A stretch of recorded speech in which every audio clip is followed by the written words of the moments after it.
Beep! What is up, ninjas? My name is Sam World, and as you guys know, my goal is to help you guys make the music that you want to make and present you guys with tips that hopefully make your life a lot easier, that have helped me a lot as well. Now, in the dance music production world, guys, there is a stigma.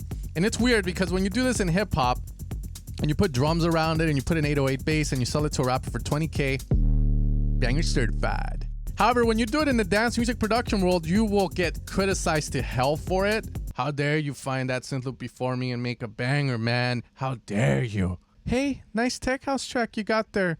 Oh, by the way, I know that synth loop from one of Sam World's tech house packs. Evolution of Sound, Synth Loop 69, 122 BPM, A minor. Perfect example of this, guys, that happened a long time ago, before some of you guys were born, was when Steve Angelo found a nice little loop in a Vengeance pack called Capone and made a whole track around it, put drums on it, and switched the loop around here and there. And he called the track Nas. And of course, as you guys know, Nas is a big track. To this day, you still hear it at raves, and middle-aged men put their hairy arms up in the air and feel a little bit superior knowing what the song is and knowing the backstory behind it. But of course, you know, this track propelled Steve Angelo, gave him the momentum. And you know, if I found that synth loop, maybe I'd be able to grow like a full beard out and wear leather jackets and travel the world and whatnot.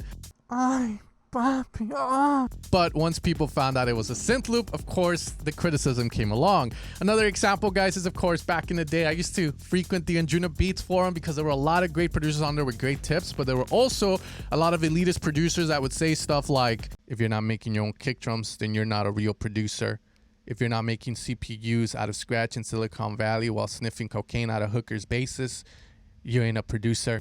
Now, when Skrillex was on the come up, a lot of these people found out that he was utilizing bass one shots as well as massive presets. And of course, that opened up the doors for them to use that as a way to make themselves feel a little bit better by saying Skrillex is no real producer, or they're better producers than Skrillex because they can make basses out of scratch and whatnot, which by all means, all power to you if you can, guys. But that shouldn't deter you from this tip that I'm about to show you, which again, goes back to when you're working on a song like the one we have in front of us here. And I'll play a little bit of it just so you guys know. It's an Anjuna Deep Styles track.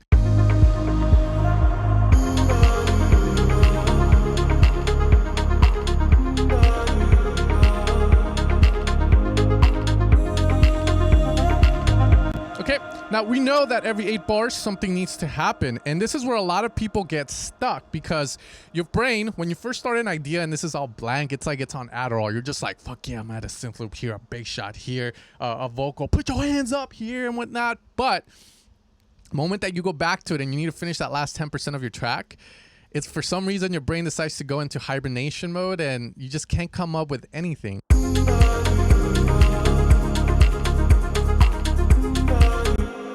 You know you need to add something there, but again, you don't know what. And this is what I've been teaching my students whenever they come up with that question or they're stuck in this specific area. And that is to utilize sample packs. Again, you're buying them $69.99. I am. And go into the forbidden section, which you have been forbidden by the elitists to enter. And that is the Synth Loops section. And go in and try out different ideas. Drop them in and see what works. See what kind of sounds work. See if the melody works. See if the rhythm work. And if it does, you can either 1, leave it, 2, rework it, or 3, find a preset or make a sound very similar to it and then make your own melody around it, similar to it if you want. Now, again, I see nothing wrong with utilizing the synth loop this way, and you shouldn't either. And I'm going to show you guys how to do that today in multiple ways that we can make something fit. So here I have this pack I got from Splice called Production Masters Ambix 2. I've been trying to get a lot of these packs mainly because I like to do this. I always get stuck in that last 10% of a song. So my track is going to be in A flat major or G sharp major, whichever type of person you are. There's always 2 types of people, the A flat major guys and the G sharp major guys. And I'm the G sharp major guy, but I just want to sound smart. But I know I need something to come in here to keep the track interesting. Every 8 bars, something needs to happen. Something needs to be taken away so that the listener does not get bored. Okay, so I'm going to come in here and I notice like, oh shit, everything is in minor. Well, don't fret because there's a really cool tip I'm about to show you guys utilizing, I think it's relative majors, relative minors, whatever it's called. And again, you can correct me in the comment section if you're a music theory snob, which all power to you. So I'm going to open up a piano, guys, and show you something cool. Okay. Now, a lot of us, especially me, when I first started making music, you know, I was like, you know what? I want to make anthemic melodies, sad melodies. I want to make people cry. I want to make people feel something. And I read online that obviously minor scales are the way to go for more emotional, sad stuff. However, and again, I didn't learn major scales. But if you know a lot of the minor scales, then you know a lot of major scales, utilizing, again, relative minor. Now, again, like I stated, you know, I'm in a G sharp major. The relative minor for that would be F.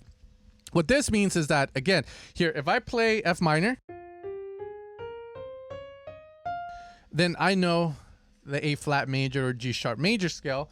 All I have to do is start at G sharp now.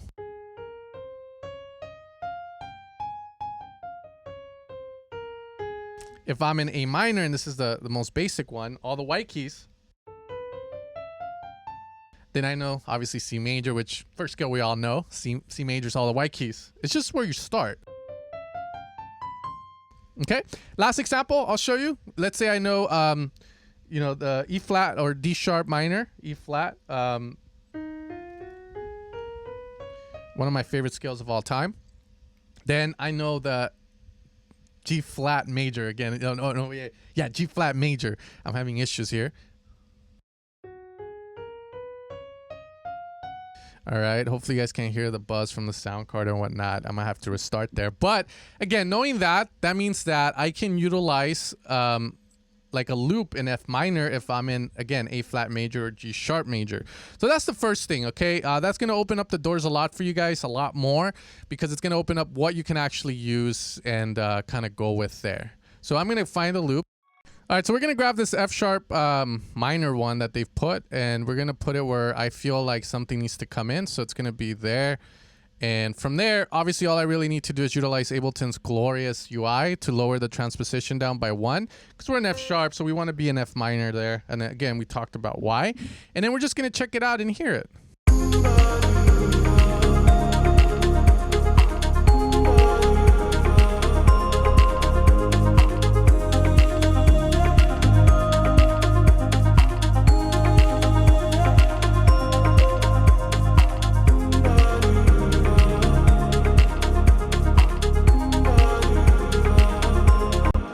So it sounds pretty good there. I need to put this in Complex Pro now. And let's say that I have the song and there's just too much stuff in where this synth loop is landing. Then I can go up plus 12 on it. So that would make it at plus 11. And that's going to switch everything out.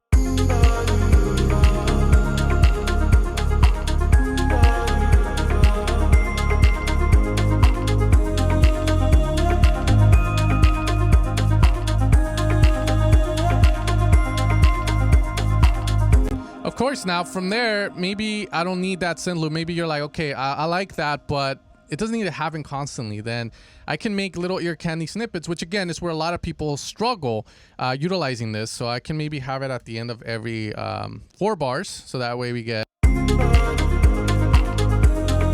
And from there, you just got to make it fit. So that's where you're going to utilize everything you know about music production, like reverb, delay, and whatnot, to make it fit. So I'm going to go with an echo here to maybe make something that sounds a little bit more in the background, because reverb is a 3-dimensional effect that you can use to push stuff to the back. There we go. And maybe, you know what? I'll go here. I won't do this one, and I'll have these two like so.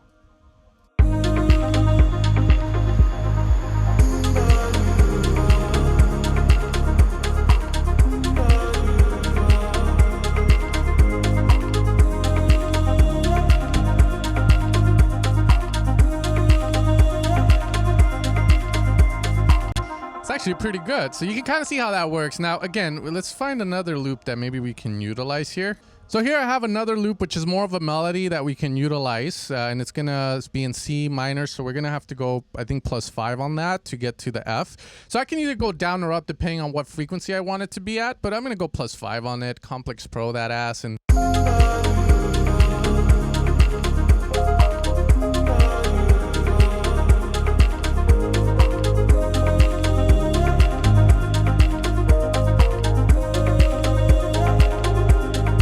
see that there's good parts and then there's really bad parts. So the first thing I'm going to do is I'm going to utilize Ableton's warp section. You know, Ableton's workflow is the greatest, and I also love the audio manipulation in it. It's one of the best sounding warp modes from out there. I know FL has, you know, Edison or some shit, but it ain't it, Joe. All right, so first off here, I like the fact that this starts sort of like on the offbeat there, but I'm going to make this last a little longer. So I'm going to pull that here.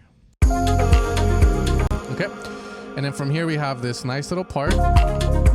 It's a little too swingy for me, so I'm gonna move this back here, have that land there, have that land there, and then I'm gonna have this land here.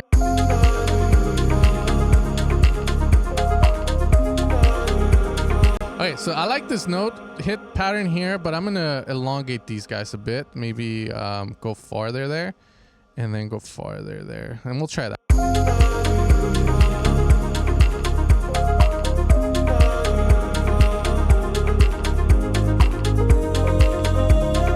Okay, and then here.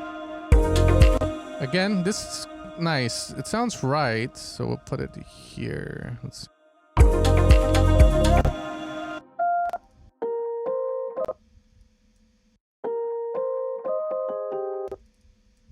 Yeah, I like that. And again, we're just...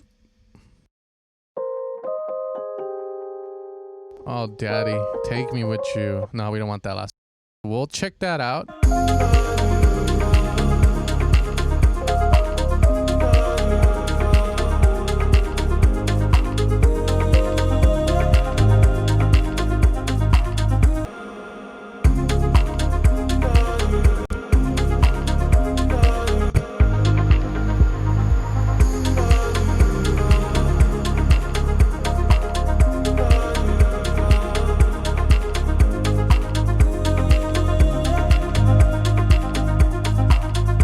So that last part sounding a little questionable, but I really like this part, so I might stick with that as well. So again, there's multiple things we can do with Synth Loops, and again, you can use this information in any way or form. If you're making big room house or tech house, it's the same concept. You find Synth Loops, you cut them up, or you leave them as is, and you can do a lot with them. You know, this is just scratching the top of the barrel. You can go in much deeper into the black hole to switch it up and whatnot. You can cut it, you can add granulizer, you can do a lot of cool stuff with samples.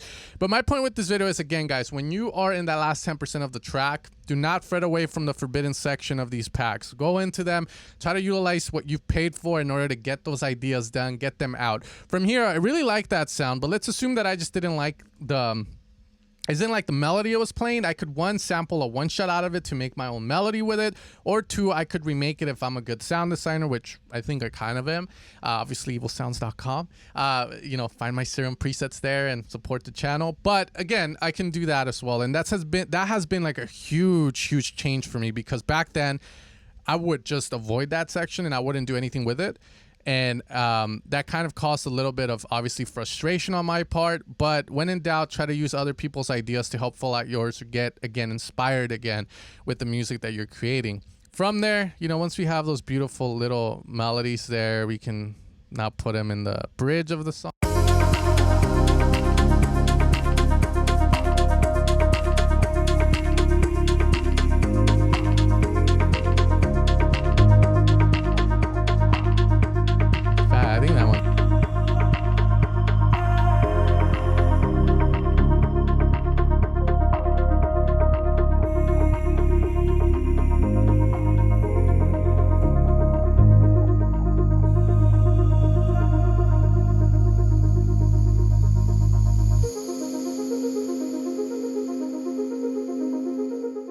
All right, guys, and that is going to be the end of the video here. I hope that you guys enjoyed it. I hope you enjoyed the humming in the background, the little ARP going and whatnot. Again, if you want to support the channel, guys, you want to support my work, make sure to head over to evilsounds.com.